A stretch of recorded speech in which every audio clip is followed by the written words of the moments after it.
Now, that's normally the only story about this movie that I tell audiences, but I've already confessed to you that I have a hard time focusing on the pain, and I gloss over it and just get to the positive thing.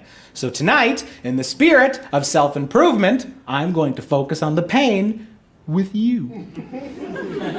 Because before this one yes from this one movie, I got countless no's. Countless no's for 2.5 years from different casting directors. So let's talk about that.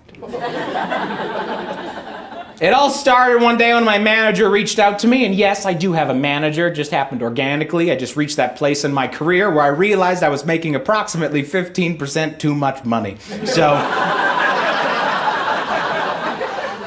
and he wanted me to be in film and television, so I obliged. Everyone thinks it's a very natural progression for a comedian to go from comedian to actor. It is not. Going from comedian to actor is like going from dairy farmer to actor. You know what I'm talking about? It's a big leap either way. And it's hard as an optimist, to get all these no's from different casting directors because I can't spin it any way. I can't be like, I don't want to brag, but I've been rejected by some pretty powerful people. You ever heard of Disney? They passed. And they don't tell you when you don't get the part. They just released the show. You know how many times I've been watching Netflix, a show I auditioned for comes on, and I'm like, hey, I auditioned for that. I wonder if I'm on it.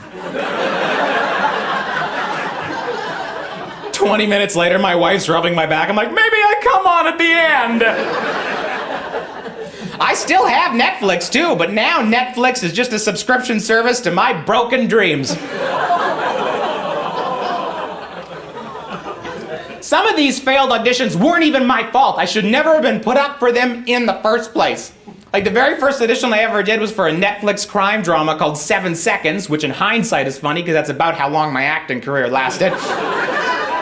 And they wanted me to audition for a tough, grizzled New Jersey detective. What? This is not the face of a grizzled New Jersey detective, okay? This is the face of a man who goes to Michael's with his wife and likes it!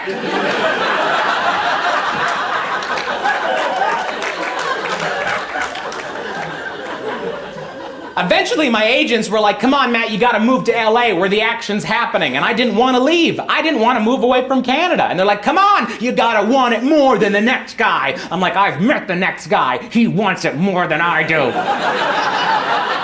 Just give it to him. He's living in his car. He needs this. So I'd fly out to LA periodically to take meetings and do auditions. I remember one time I went out there, they brought me to the Four Seasons. Not to stay, to have breakfast.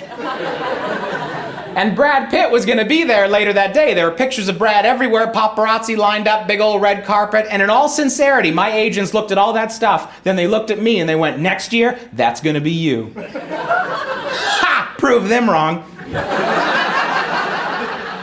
They didn't know I was not living Brad Pitt's lifestyle. I was not staying in Brad Pitt's hotel. I was staying in a motel that could have been called Brad's Pit. You know what I'm talking about? It was disgusting. And it smelled so bad. I went to the front, I complained. I was like, I need to change rooms. And the guy's like, why? I'm like, because my room smells really bad. And he just looked at me like, you can change rooms, but the smell's not gonna go away. The smell is bigger than all of us now. And to make matters worse, my first trip to LA, I arrived the day that Donald Trump was elected President of the United States of America. I don't know if you follow politics, but California was not too pleased. They had some concerns. I should say, for the record, I share those concerns. As a Mennonite, I cannot support someone who's anti-immigration. That's how we got here. Plus, the only walls Mennonites put up are emotional. All right.